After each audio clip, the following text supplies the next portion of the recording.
Good afternoon and welcome to the season 3 of Just Candid series, Chitkara University's conversation series with noted personalities. Today we have with us none other than a branding hero and advertising guru, Mr. Gaurav Arora. Welcome Gaurav to Just Candid. Hi. How are you doing? Very good, thank you. Thank you very much. It is an honor to have you at Chitkara University and learn about your experiences in the field of advertising and branding. Now, I believe that you have held key portfolios. Your longest stint as the regional head for Southeast Asia for Ferrero. Sure. How was that experience working at that level? Well, to be very frank, I think the most exciting thing is that you really have to engage with audiences across the region. And the nitty-gritties of each country is so unique. There's so much learning, there is so much difference. There are minute differences which are hard to spot unless you are in the moment. And that's what I learned at Ferrero. So if you look at all the campaigns that we did, was in country, in specific for that audience only. Any story you remember while running these campaigns? Well, the best one was that I can recall is Kinder Joy launch for Thailand, and it was done over a conversation where we wanted real parents, real kids, real conversation. So what we did was we had this kind of we had a production house that we hired to say, we want actual parents to come with their kids, and we want to interview them separately to understand what parents think, what their sacrifices are doing, and what kids really want. Right. And the beauty of this social experiment was that parents wanted best education, best this, best that, but all the kids, irrespective, wanted some time, some recognition from their own parents, and they were crying. It's unbelievable. When they saw the video, they all were crying. I'm like, wow, now that you can't do in an ad. Yes. Because this is human inside, where parents think this is what the kids want, but kids just want your time. Right. And that's the thing, you're not giving it to them when they really want it. And when they grow up, then you want their time and they don't have it. Yes, and they fly away. Yeah. So that was the most interesting campaign that I did. So the Kinder Joy campaign in Thailand. Yeah, very interesting. Unfortunately, we never released it, but just to see that was what gave us an insight that, this is reality. Right. Parents don't know what their kids want. Well, we were having a conversation with you an hour earlier about, how startups and students can look at, career in branding and advertising. What are your thoughts on, has advertising field some promising field to look in a country like India? Or, one has to move out the way you did? I think all startups should look at local, which is global as well as local. Because, you are starting at a local level, but your mission, vision is all about global. Right. So make sure that you know the nitty-gritties, right? Just keep on evolving your offerings so that a wider range of audiences can be catered. You can cater to different countries because the needs and wants are the same. It's how you communicate. Right. That's where branding, advertising plays a very key role for any startup. Right. I also believe you mentioned, that in today's times, companies and maybe the youth or the planning is missing. Like if you're running a company, let's say you're running a startup, you can hire talent, you can have the best of the talent, but you need to have it complemented with planning. What did you mean when you said all that? So planning, I think what people see are creatives, which is an end result, right? Right. But they don't understand the brains. Planning or a strategic planning is all about that. And it's never got its due in this industry of ours, because if you look at all the awards, they celebrate creativity, 99% of them. 1% gives it for effectiveness or planning. So as a startup, I think you have to have a really good strategic planner on board, which knows what kind of audience you're targeting, why you're targeting, what their needs are, what their wants are, and will this communication work or not. So imagine 90% of the legwork is actually done by planning. 10% is about creativity and how you execute. So you really need the brains behind it, which is missing currently. Could you just support this statement of yours with some real example or something you went through? So, for example, if you look at, I did a .com campaign for Indonesia. Now, .com is just a domain name extension, right? And we were struggling as to how could I excite somebody to have a .com and why? When you have all the Instagrams of the world that, you can just put an email ID, put your own store, Right. and you're up and running. You can put up your own blog. Sure. But what is your identity, right? What do you stand for? What do I really own? If tomorrow Instagram would change its policy, you can't do much. Because if they start saying, okay, tomorrow you need to pay, or this name is no longer available to you, you can't do anything. So we came up with this again, the planner and us sat, and there's a lot of brainstorming that happens. And we suddenly came up with this concept, why don't we position .com as your home? That means .com is your home and your home cannot be taken away unless you give it away. Wow, yes. So then we did this entire campaign around that, where we said, you know what, why you need a .com? Because it's your home. Your home. So you have to own your own home because that's where you have put all your efforts, all your time, all your money. What do I have to show? Okay, I have this domain name, this is mine, this is my name card. Yeah, this is my identity. Yeah, so that's what we did. And it worked well? It did pretty well because this, you have to understand, .com as a business is still owned by a family and GoDaddy is our reseller. So we did a campaign for .com, the parent company, and GoDaddies of the world benefited extremely, even .com benefited a lot by the campaign. They didn't expect this kind of returns, so did well. Yeah, so that's what the beauty of planning and strategizing, understanding the dynamics of minds and all. Yeah, so the consumer, right? So Consumer. So in Indonesia, let's say, what can I call my own if I'm an entrepreneur? All I can say is, okay, I have an online shop. But if I say I own this domain name and here is my shop, so that's where, and we did it very interestingly. We got a outdated rapper to rap the entire bit. Wow. His name is Psychogene, and his videos are all available online. You can actually search for it. He's from Indonesia. Yeah, he was one of the first rappers of Indonesia. Right. And then after the campaign, he's done phenomenally well. And a great guy, and was very understanding, wrote the lyrics, did everything on his own, went out of the way to even act in it. So in the entire commercial, or we had videos, tutorials, everything, he was there. Brilliant. So you have worked, in Singapore for a couple of years and then Indonesia recently. And I believe that you were heading as the general manager for Geometry, former Geometry. Yeah. So what difference you see in careers in advertising in India and careers in advertising in, let's say, Southeast Asia, because it's quite a picking up market? To be honest, I think advertising in India is way ahead by leaps and bounds in creativity.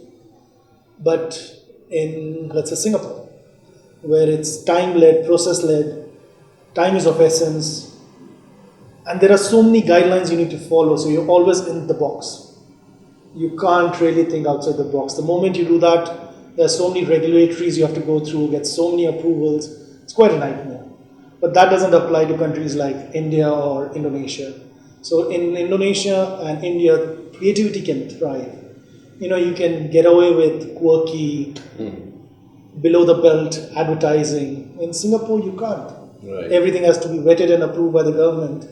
So that's what the scenario existed there, but there is much higher amount of creative freedom in India and countries like Indonesia. Yes. Wonderful. So let's come on to startups now. How do you think startups need to be very watchful while they're building their company to keep some amount of their budgets for branding?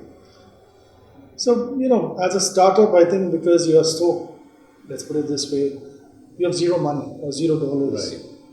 But the point is not about the money. The point is getting your house in order. Right. And once you launch it, you have the paperwork, you have everything. So it's not a task to now start from the beginning. Right. Because you're so focused in product development that you forget all about how you want to name the product. Is that name available or not?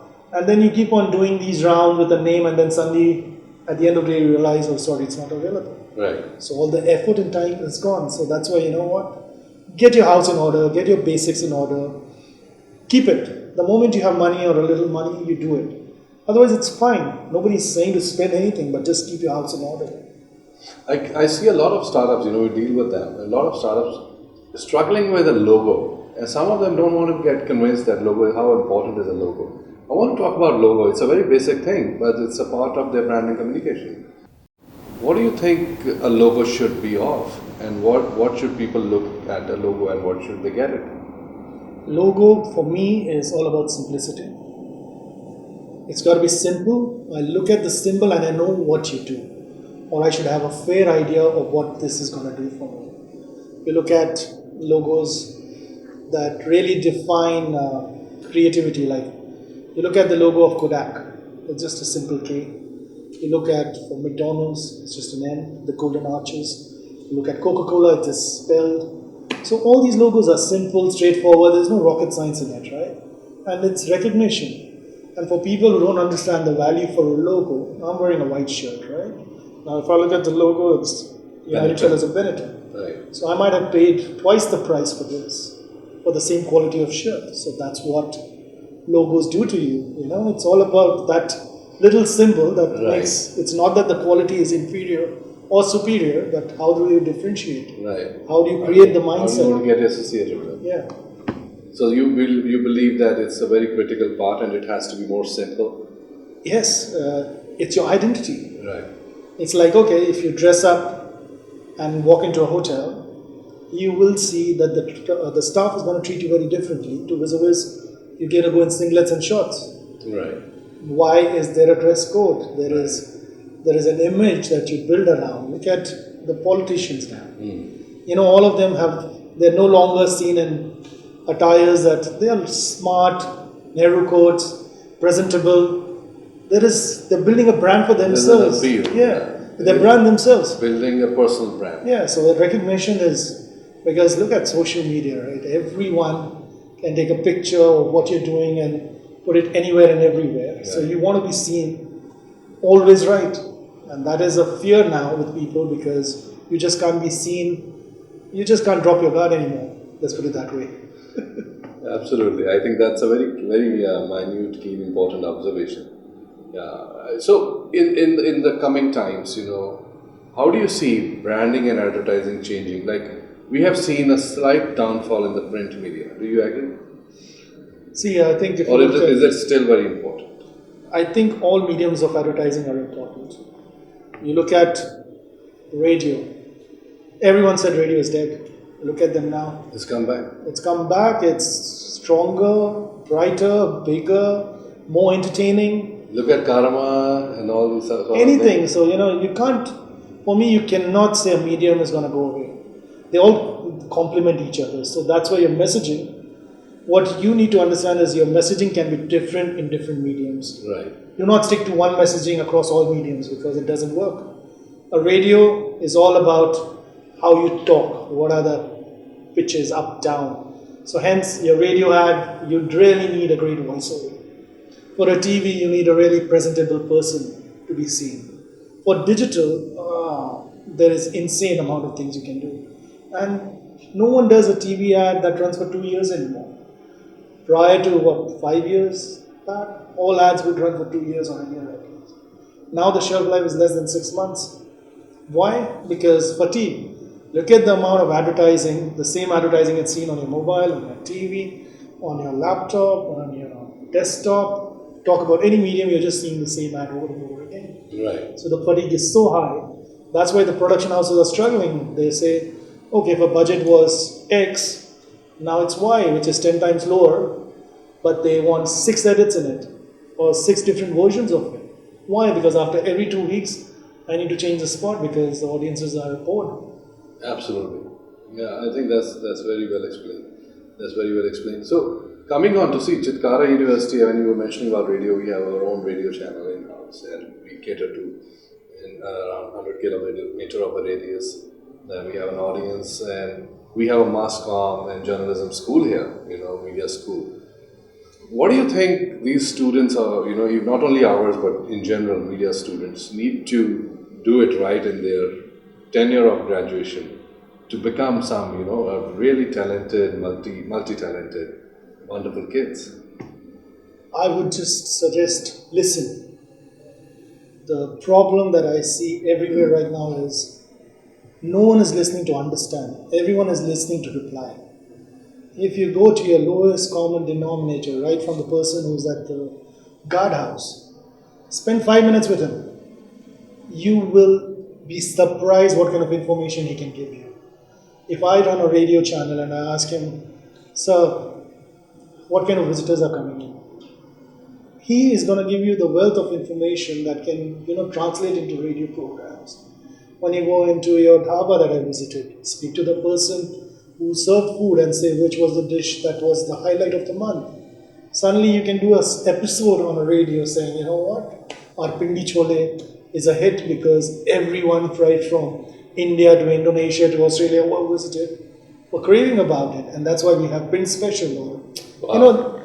these are the things. Just listen; it's right there. You don't have to go out. No, I think I like the statement you gave. You should listen, not to reply, but to understand. That's very important. So, do you think that careers in media are so well paying, or they are very short lived, or like what are your thoughts on this? So let me be very, very honest. If you're looking for money, don't come into advertising. It's not about the money. At least for the 10 years or the 15 years of your life. After that, maybe. But for the first 10, 15 years, it's never about the money. It's the joy that you see of your work that can be seen across the world. Like if I did a Ferrero campaign for Southeast Asia, that same thing went across 9 countries or 10 countries. And then when all those print screens come, you're just thrilled to see, this is my work. Or I was a part of the team that did the work. It's your original sketch. That's the joy. Monetary, no, join a bank. If you want money, be a venture capitalist or be a financial analyst or be a researcher. Advertising is it's not as well paid as the others for sure. So advertising is just for the joy of it. Yeah, it's a drive. It's a drive. It's a drive. You cannot. If money is your sole purpose and first thing for your job, I would not recommend advertising to anyone. Wonderful. Well, we could definitely keep going in our conversation, and it's getting more candid. But we look forward to have you again and discuss more. Your thoughts on branding and advertisement and how students can build a career. We'll request you to give a message on camera to Chitkara University students, how they can pick up the nuances from your learnings and build a wiser, stable and enjoyable journey in their career. Please. Hi. So my message to all the students of Chitkara would be, I'm looking forward to a world-class brand from Chitkara University that really, really gets global recognition and is homegrown here. Thank you.